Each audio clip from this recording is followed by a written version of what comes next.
சாமி, நீங்களே ஒரு நல்ல நாள் குறிச்சு கொடுத்துட்டா எங்களுக்கு அது உதவியா இருக்கும். சரி.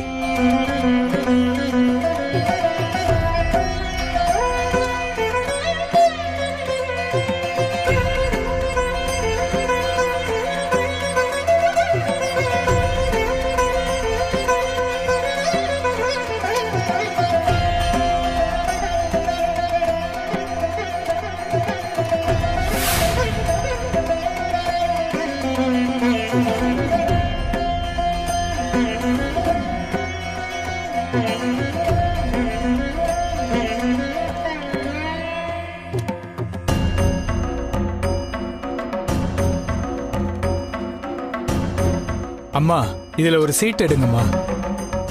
கல்பனா, நீயே வந்து எடுத்துருமா. அம்மா, கல்யாண பொண்ணு எடுக்க கூடாது. குடும்பத்துல பெரியவங்க, தீர்க்க சுமங்கலி, நீங்க மனசுல அம்மனை வேண்டிக்கிட்டு உங்க கையால ஒரு சீட்டை எடுத்து கொடுங்கம்மா.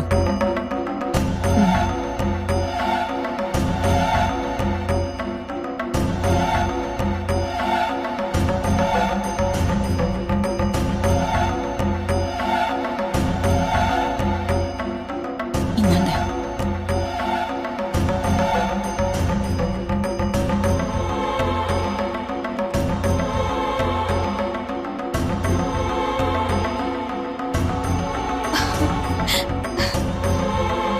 அம்மா, 6ஆம் தேதி கல்யாணம் பண்ணலான்னு அம்மாவே உத்தரவு கொடுத்திருக்காங்க.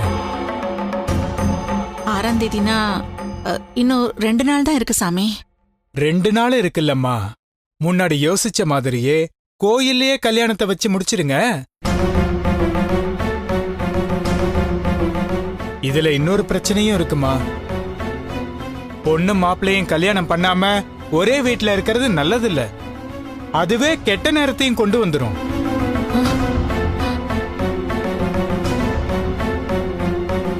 சரி சாமி, நீங்க சொன்ன மாதிரியே 6ஆம் தேதியே கல்யாணத்தை முடிச்சிடறோம்.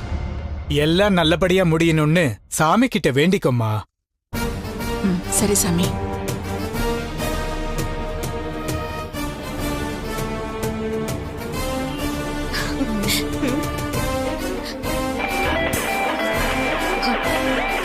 ஒரு நிமிஷம்.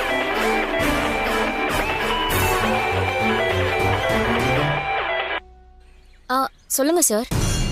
எங்க இருக்க கல்பனா? நாங்க இங்க ஒரு சாமியார் பார்க்க வந்திருக்கோம் சார். எதுக்கு? கல்யாணத்துக்கு நாள் குறிக்க சார். இன்னும் 2 நாள்ல கல்யாணத்தை முடிச்சிடலான்னு சாமியார் சொல்லிட்டாரு. நான் இப்ப ரொம்ப சந்தோஷமா இருக்கேன். ரொம்ப சந்தோஷப்படாத. நீ கல்யாணத்துக்கு நாள் குறிக்க போயிருக்க. அருணும் ரஞ்சிதாவும் நீ அரெஸ்ட் ஆகிறதுக்காக நாள் குறிக்கிறதுக்கு போயிட்டு இருக்காங்க. என்ன சார் சொல்றீங்க? அருண் வீட்டில் எல்லாருமே உன் கூட தானே இருக்காங்க. ஆமா சார். இந்த சான்ஸை யூஸ் பண்ணிட்டு அருணும் ரஞ்சிதாவும் அருணோட அப்பா கிட்ட பேசுறதுக்காக போயிட்டு இருக்காங்க. பழச ஞாபகப்படுத்தி அவர் எப்படி விழுந்தாருன்னு கேட்க போறாங்க.